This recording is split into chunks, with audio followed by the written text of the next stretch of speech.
turned away by the disclaimer, then congratulations. You have completed a basic course in the creation of magical weapons as outlined in the Lesser Key of Solomon.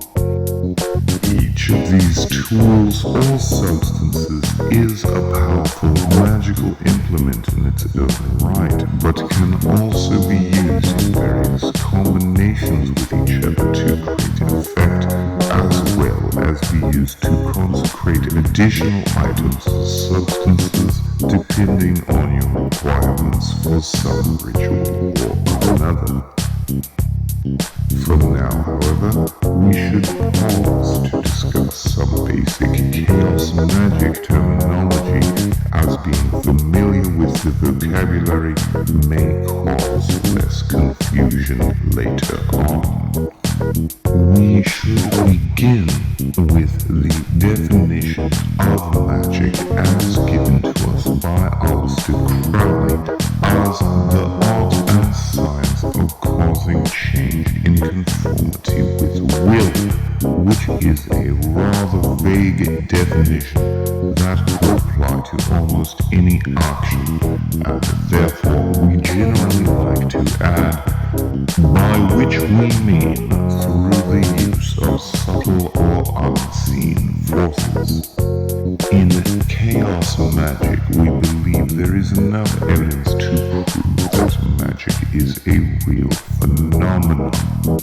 However, it has been found that magic seems to work despite the tradition under which it is being performed, implying that the alleged secrets of any tradition in particular or another potentially have no relevance to the operation of magic as a whole.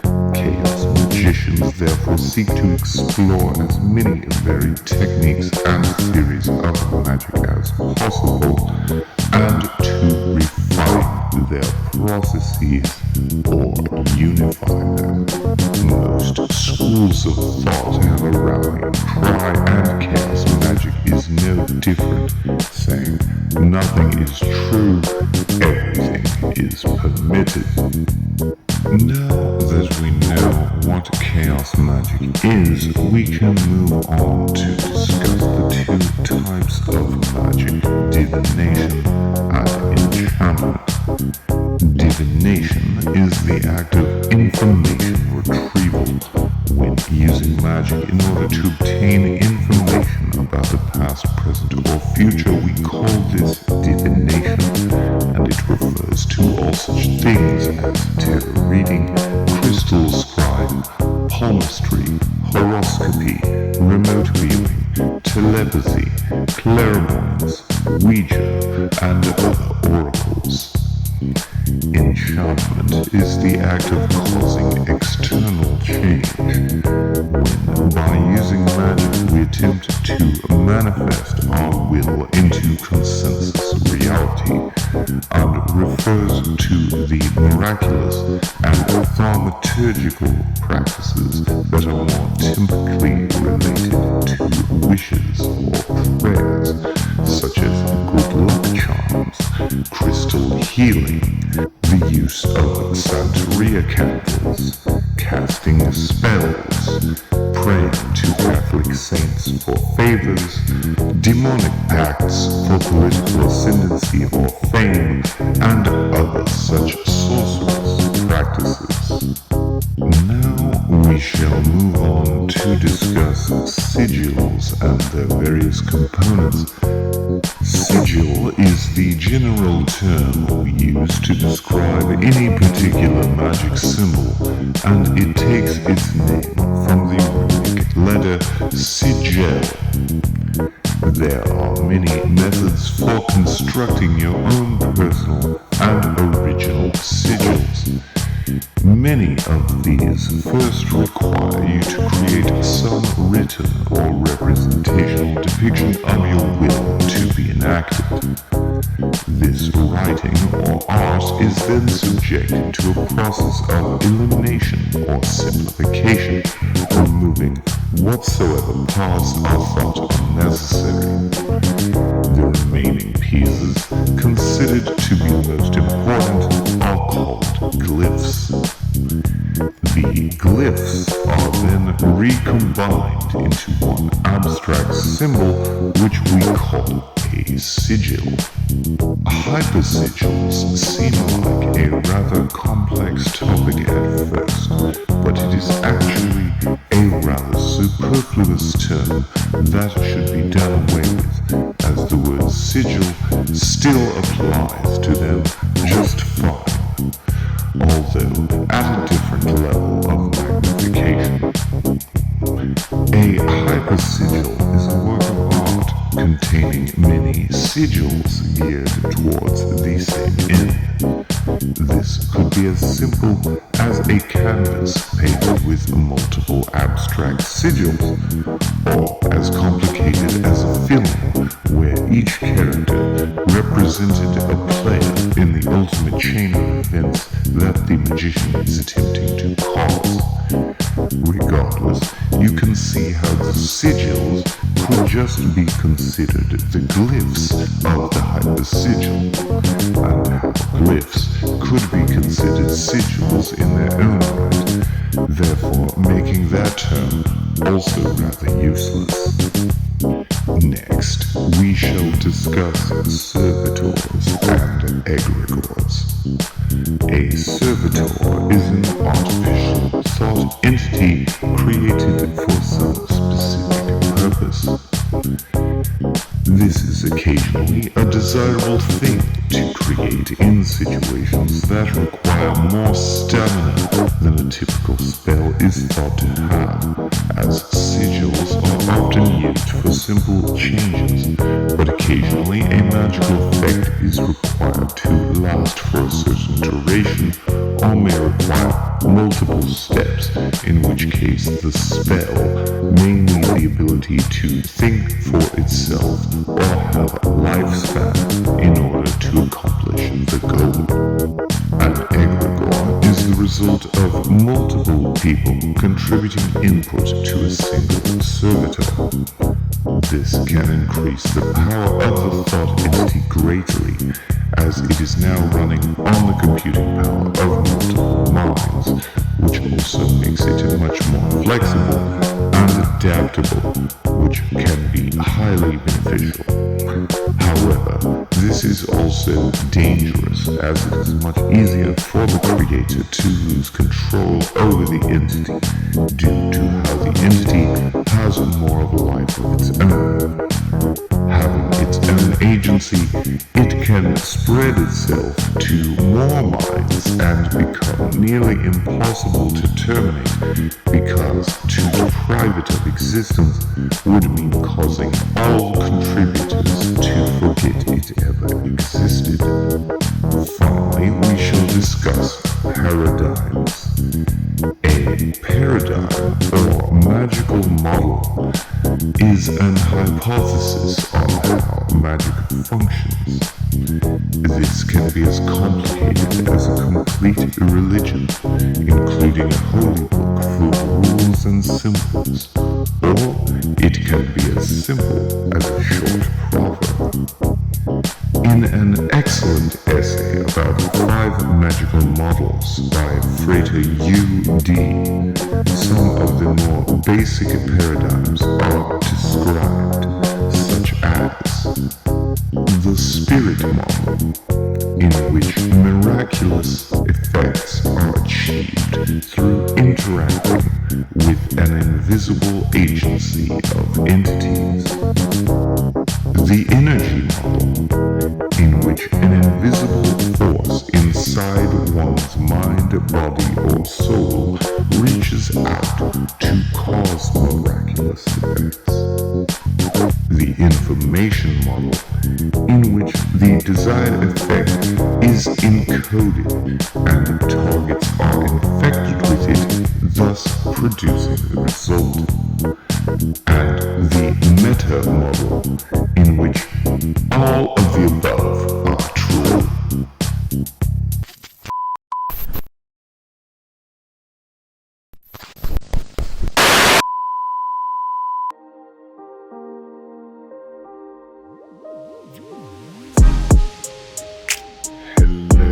and welcome back to The Ritual Specialist.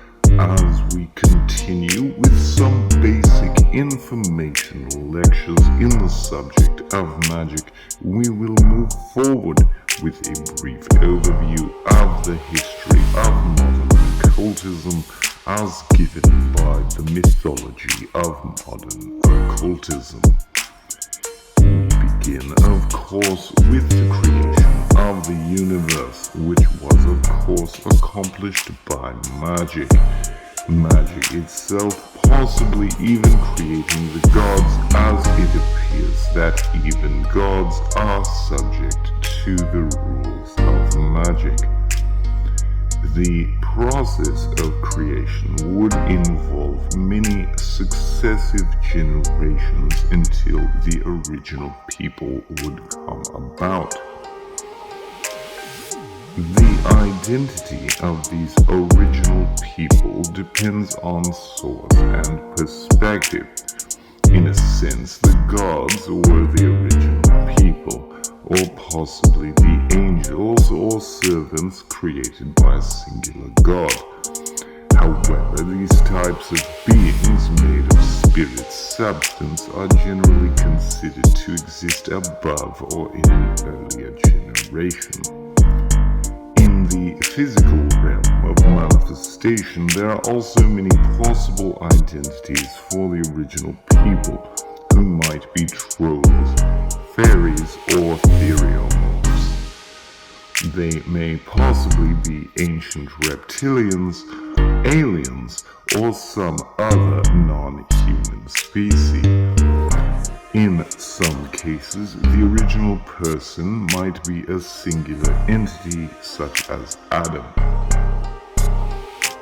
Regardless, these original people, who were at least considered to be mostly human, was still more akin to demigods, being stronger, longer-lived, powerfully psychic, and occasionally giant in stature. They also lived in a highly advanced techno-magic society, either in some lost civilization such as Atlantis or Lemuria, or possibly underground in the sky or on another planet. However, the most prominent feature of the original people would be their language, which was intrinsically magical. The original language was mathematical, radical, and onomatopoeic to the extent that it was a language of true names, where the words described the actual nature of things in a way that could not only summon or control the things named, but could also speak events into action, and openly displayed a system of correspondent sympathies between things. However, for one of many possible reasons, the original people would be destroyed, probably by the Great Deluge. The survivors of this cataclysm, who had become regular humans at this point, fled their home, migrating to the many parts of the world where civilization would be restarted in multiple locations. The magical language would also be partially lost. However, its alphabet would be retained and would become codified as the keys of the tarot, which would be kept in its purest form by the ancient Egyptians and by the wandering Romani people. Though other remnants of the language and teaching would inform the occult mystery schools of the Mediterranean and Far East. The Egyptians would use the keys as the basis for their priestly magic, which would then be transmitted to the ancient Hebrews by Moses. Here, the keys would remain secret for several centuries, until the period of 1095 to 1291, when the Crusades began, and the Order of Knights Templar would raid the Holy Lands of the Middle East.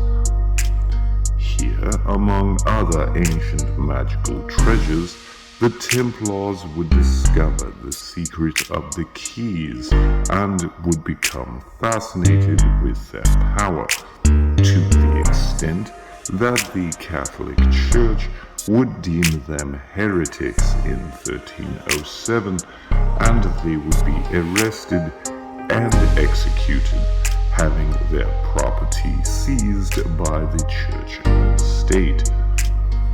The keys would then pass into the hands of certain priests, where they would remain secret again for several centuries, passed down by a sort of clerical necromantic underground. From 1400 to 1800, the Atlantic slave trade would introduce native African people to the various native peoples of the Americas, creating a fusion of their two spiritual belief systems. This would further be combined with Catholicism due to the attempts of missionaries to convert the slaves and natives, resulting in the traditions of Santeria, Haitian voodoo, and American hoodoo, which would also further incorporate other traditions from the many various immigrants coming to America during this time. Also at this time, many of the great secret societies would begin to appear. In 1615, the Rosicrucians were founded.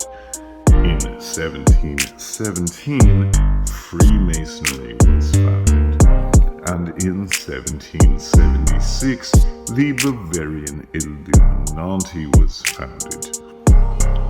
Then, in 1798, Napoleon would enter Egypt, which would start a worldwide fascination with ancient Egypt, which we call the Egyptian Revival in 1809. Also in 1809, it is assumed that some member of the clerical necromantic underground or of some unknown secret society produced this cipher manuscripts, a document containing the secret keys. In 1870, the Egyptian Revival had finally reached the United States, and it became very popular for rich people to imagine themselves to be the reincarnations of ancient Egyptian royalty. And as a result, Helena Blavatsky would found the Theosophical Society in 1875 as a place for the wealthy to discuss which famous people they were the reincarnations of. In 1886, William Wynne Westcott, a member of the Theosophical Society, would receive the cipher manuscript, which would be decoded in 1887, and he would use them as the basis to start the Hermetic Order of the Golden Dawn. In 1898, a man named Aleister Crowley would join the Order of the Golden Dawn, leading to a rebellion within the organization in 1899. This ultimately causes OTO to be established in 1906 as Crowley's correction of the system laid out by Golden Dawn. In 1911, Austin Osman Spare begins developing sigil magic independently of all this drama. In 1939, Gerald Gardner takes Crowley's material, simplifies it, and gives it a more nature vibe, creating Wicca in an attempt to pick up chicks. Also in 1939, The Wizard of Oz is released, creating the iconic visual representation of the witch. And in 1940, the experimental art film Fantasia would be released, containing a hodgepodge of Western mythological symbols. In 1958, First Lady Mamie Eisenhower makes Halloween canon by decorating the White House in the celebration of a tradition brought in with Scottish and Irish settlers in the 1800s.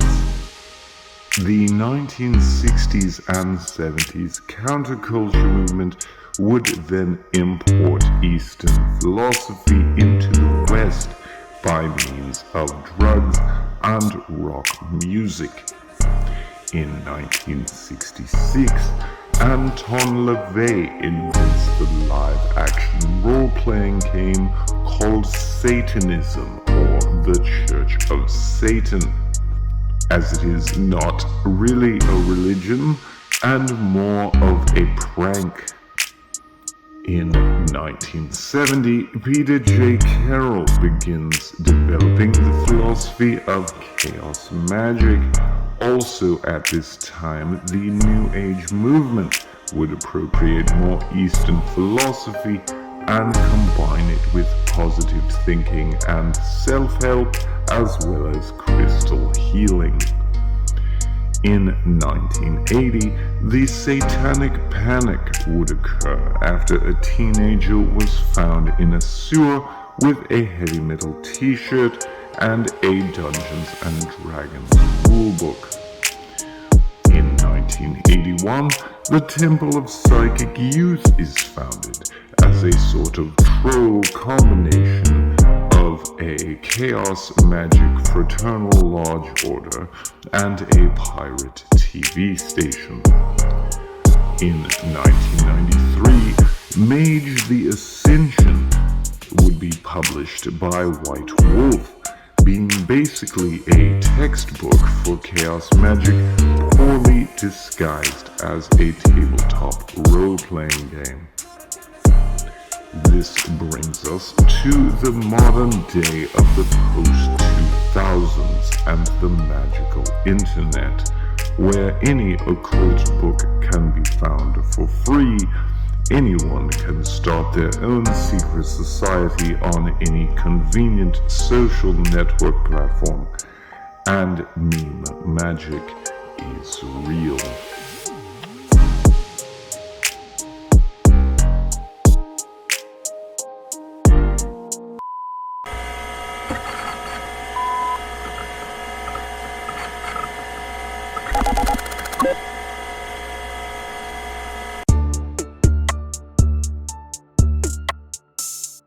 In the last chapter, we discussed the history of modern occultism.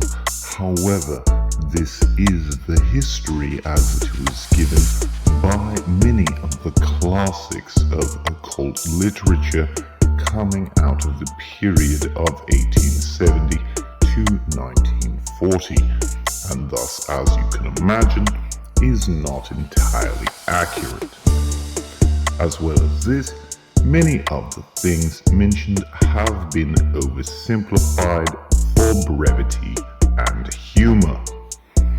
And so, of course, we begin again with the creation of the universe, of course, which was not made by magic, of course, but rather through a series of complex math equations, probably the result of a black hole turning itself inside out at an angle perpendicular to that of three-dimensional space.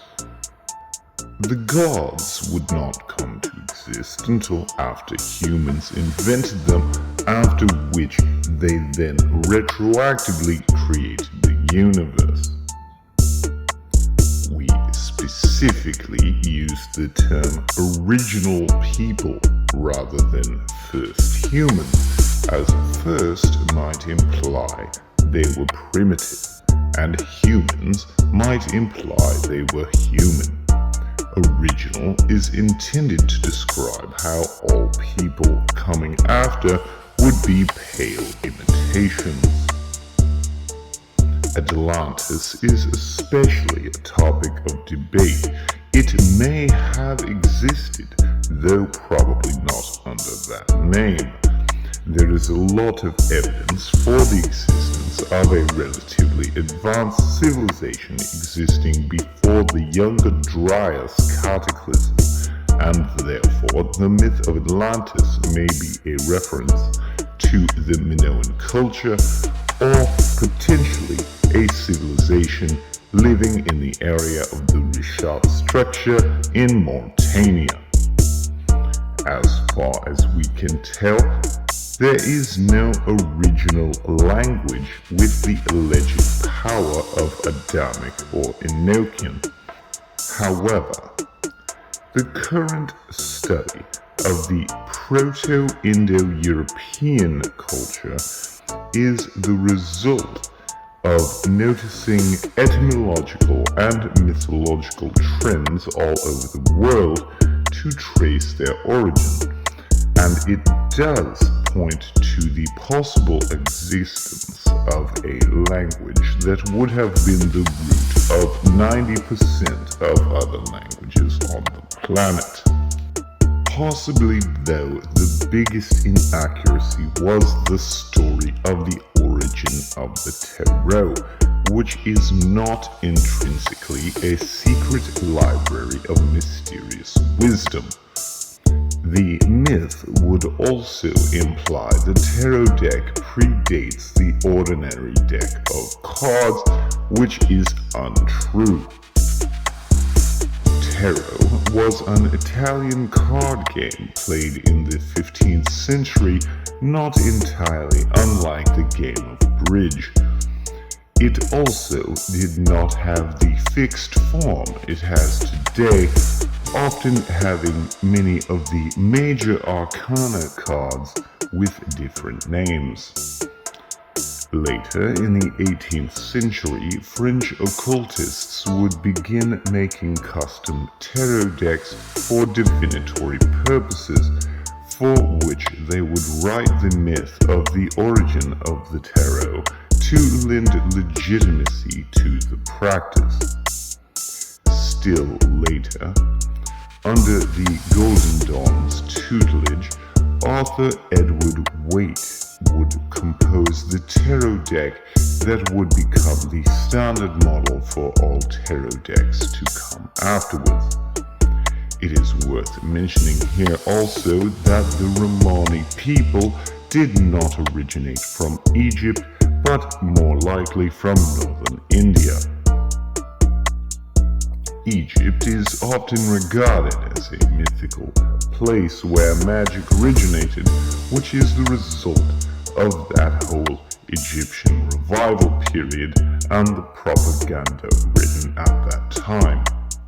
Which brings us to the discussion of the Greek magical papyri, or PGE, which is not, as many believe, a book of ancient Egyptian magic, but most of which was actually written at a later time when Egypt had become much more cosmopolitan, metropolitan, and culturally mixed.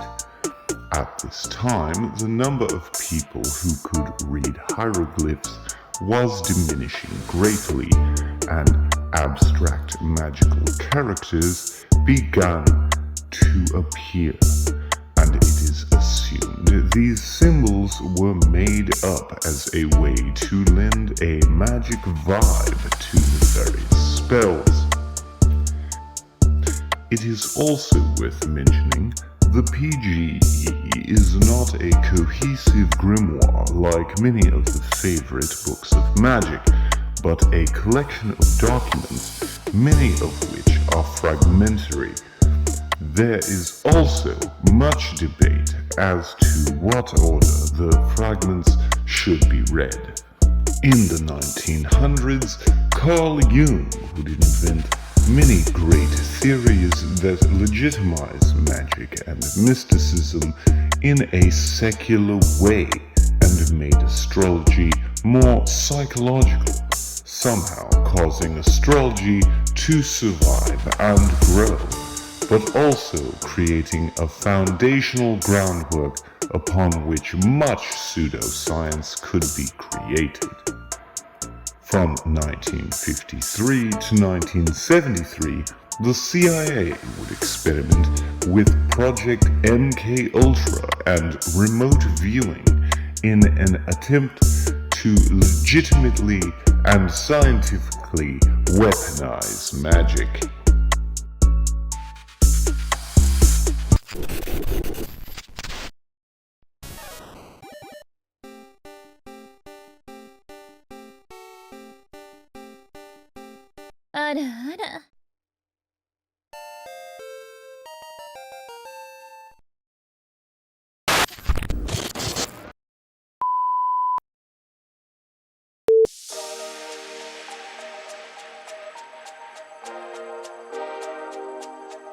Before we return to our instructions on ritual practices, we must give a brief primer on the use of the Golden Dawn/OTO system. To this end, we have more homework for those of you who wish to follow along closely. Obtain a copy of the book 777 and other Kabbalistic writings of Aleister Crowley. You may also wish to obtain a Crowley Thoth tarot deck as well as a Rider-Waite tarot deck, as these will be being used as a mnemonic device to help in learning the table of correspondences given in the book 777. For those of you who wish to read ahead of the class, you may wish to obtain a copy of the book Golden Dawn by Israel Regardie, as this lays out most of the Golden Dawn system. And for those of you who are particularly ambitious, you may wish to obtain a copy of Book 4 or Liber Abba by Aleister Crowley. At this point, you may be asking yourself, why are we learning this? As chaos magic doesn't require the use of this system, the material and writers have been debunked, and the tarot, as we explained, is not secretly a library of ancient magical wisdom. It is because, though not perfect, it is still a very comprehensive system of syncretism and is still a favorite among modern occultists. It provides a language of symbols one can use to more easily communicate with several types of occultists. Also, although chaos is a do-whatever system, it is sometimes difficult when one doesn't know what whatever might be. So this gives the student some structural foundation. Also, this material can often be very confusing as it is often poorly composed. It is also spread out amongst a myriad of books which cross-reference each other. So some of the explanations given here may reduce that confusion, especially for students who are particularly interested in that system.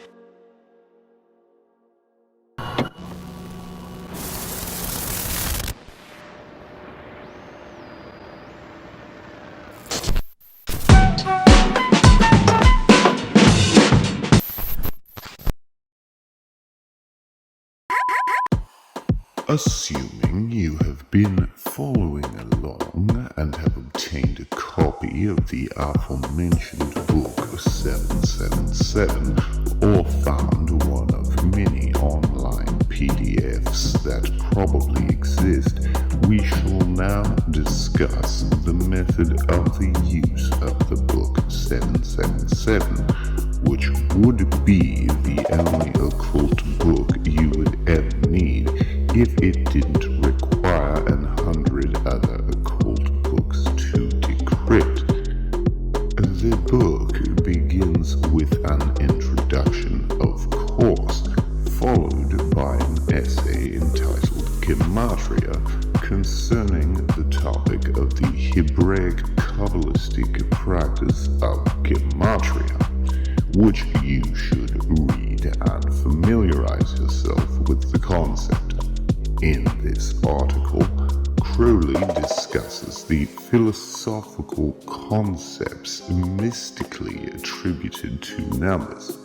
He goes on to state how the Hebrew alphabet is intrinsically numerical and the words have mathematical value, as it has been noticed that words with the same numerical value have related meanings, and also that there are other mathematical relations between words and sometimes entire sentences.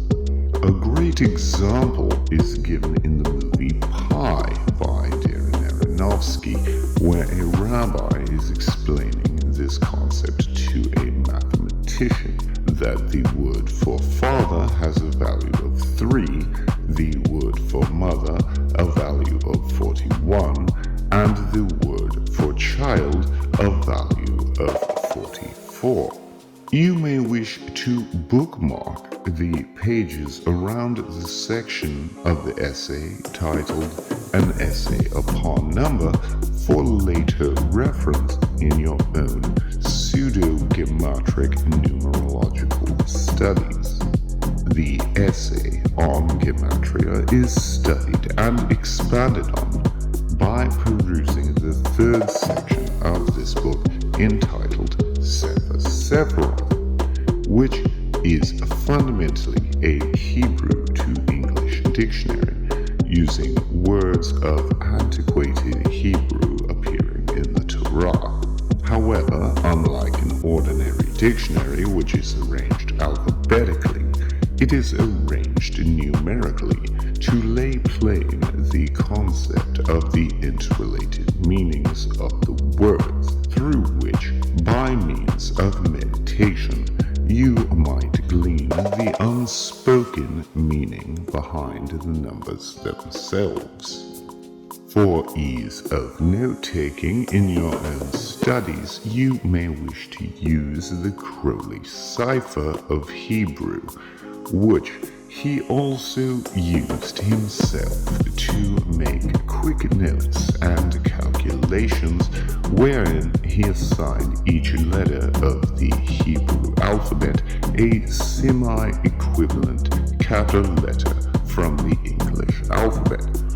This can also ease collaborative online gematria studies, as it is often much easier to type the Latin alphabet into most reply windows. Crowley, however, stresses that English does not have an intrinsic numerical value in the way that Hebrew does, and that the use of Latin characters to do gematria calculations is merely a tool for the ease of use, and that any attempt to use these calculations on words of English is a folly, and therefore that the practice called numerology is a hoax and a farce.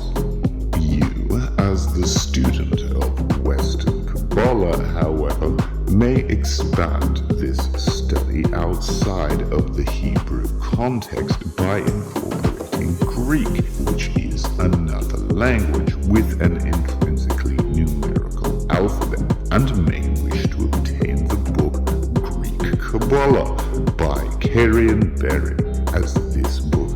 contains a section similar to Sefer Sephiroth, wherein biblical words of Greek are given with their English translations organized in numerical order.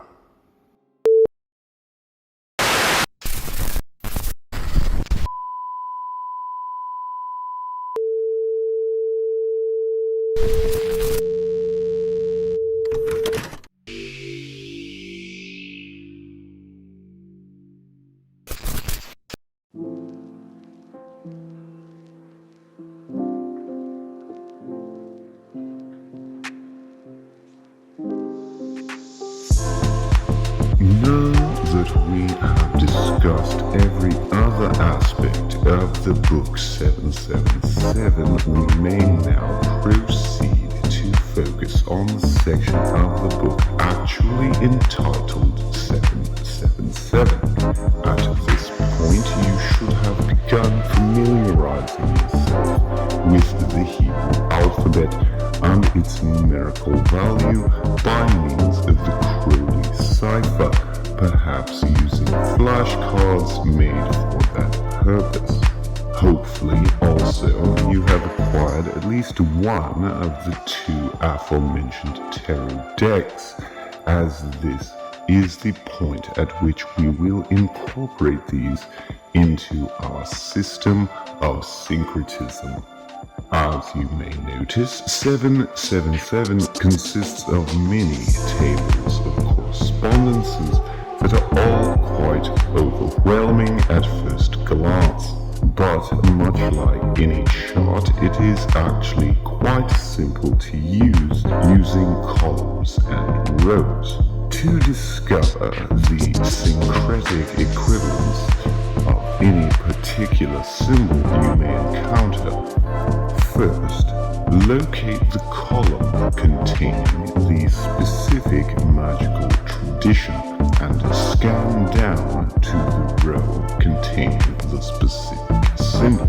Then, by reading across the rows into other columns, you can find the syncretic equivalence to that symbol from other traditions.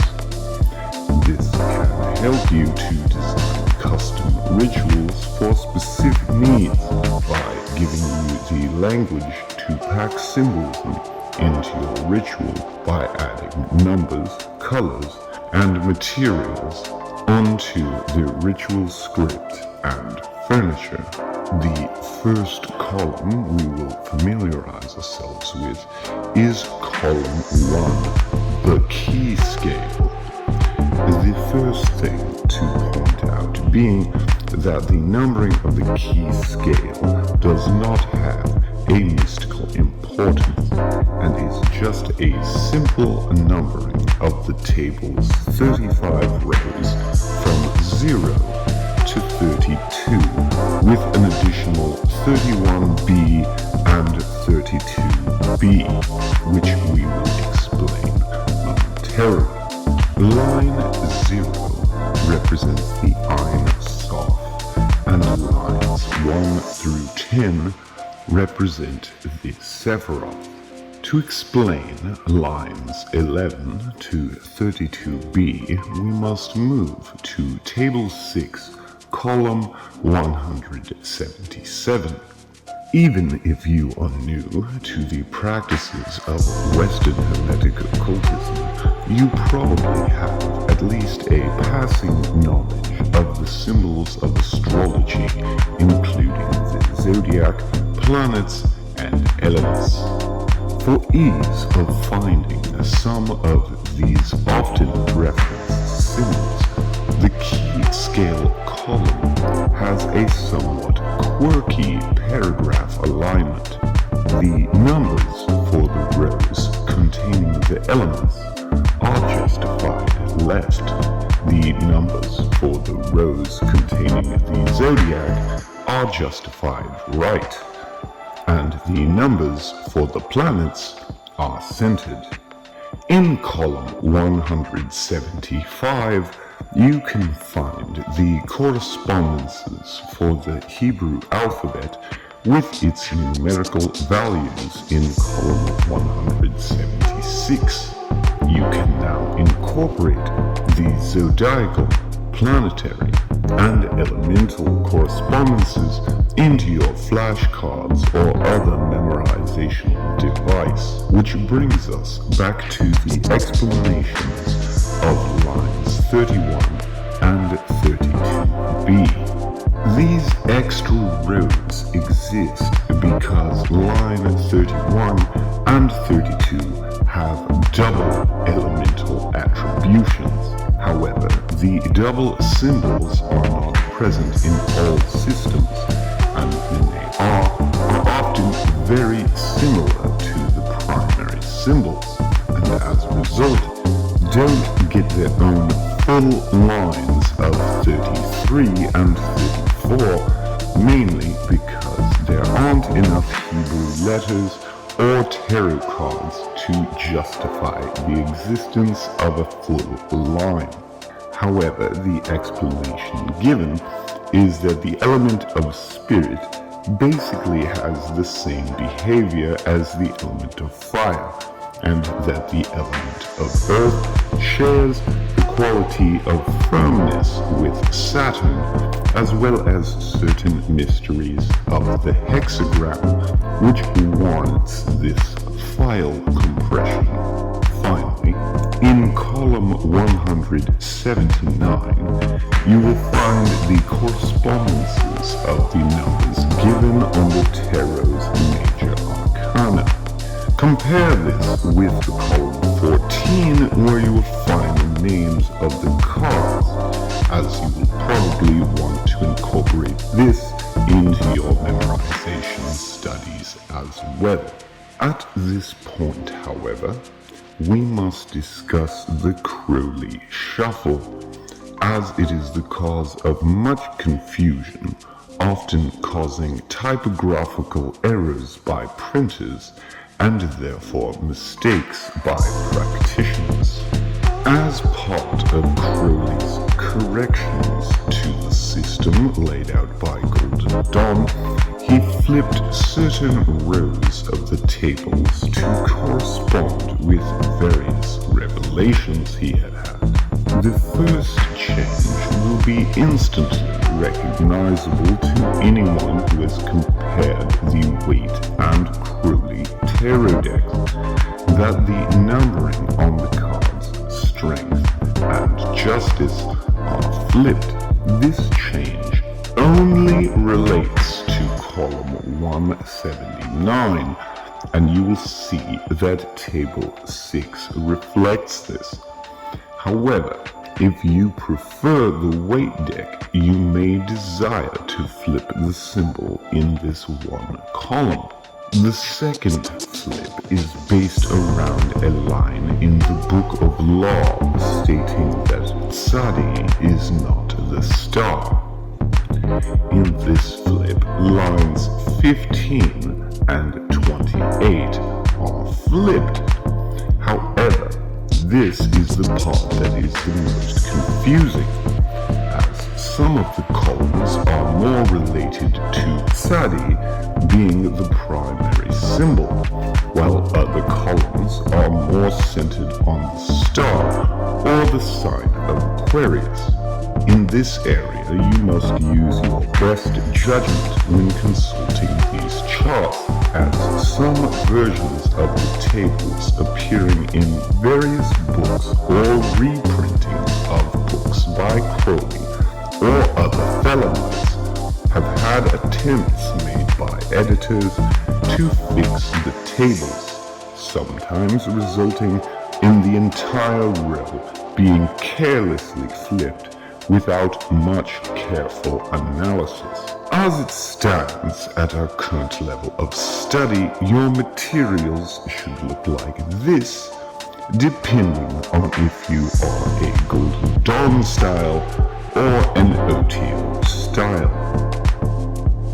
The key scale, here again, being presented as merely a tool to help you correlate your studies to the table, as it is not particularly recommended that you memorize the key scale. Following the tables of correspondence in 777 are many footnotes to the various columns. It is recommended that you read these, especially in relation to any particular symbols or traditions that you have a particular interest in, as some of these footnotes contain additional symbols that may be attributed to those rows.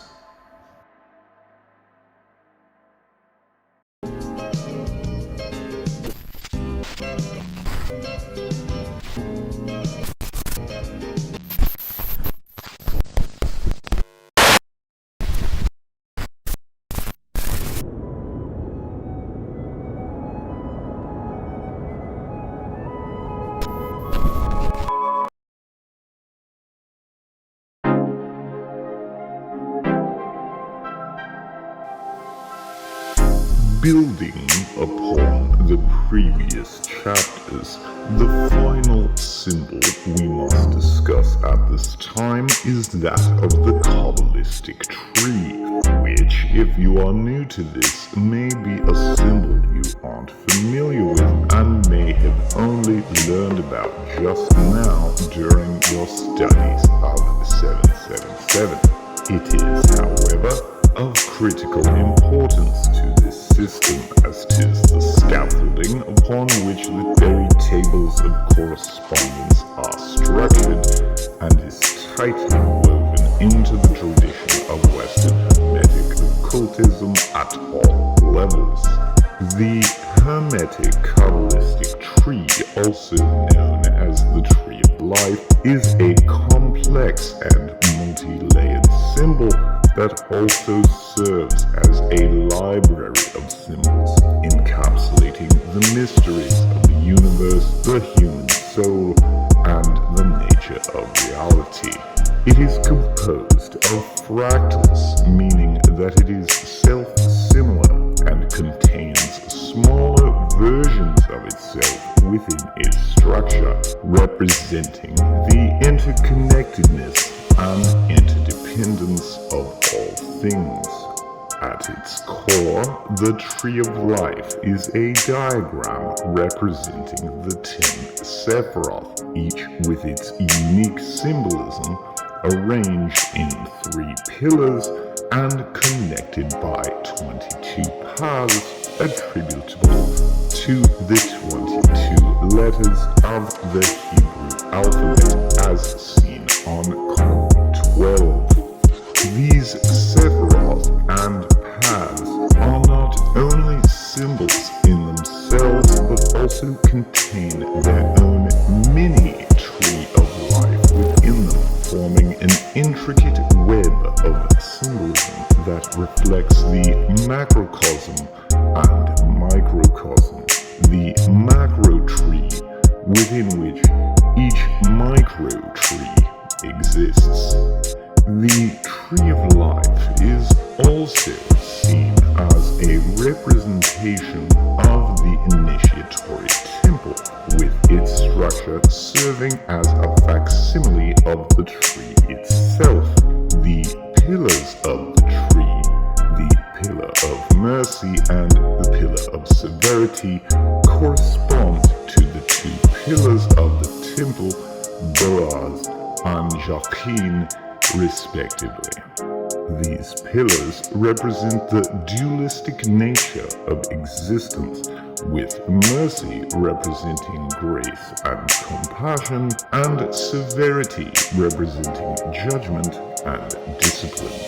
Additionally, the Tree of Life is seen as a map of various initiation rituals that an initiate will walk on their spiritual journey. Each Sephira represents a stage of initiation, with the paths connecting them serving as the transformative processes that one must undergo to progress from one stage to another. The Tree of Life therefore acts as a guide, providing a roadmap for the initiate to ascend from one sephira to the next, ultimately reaching the pinnacle of spiritual enlightenment.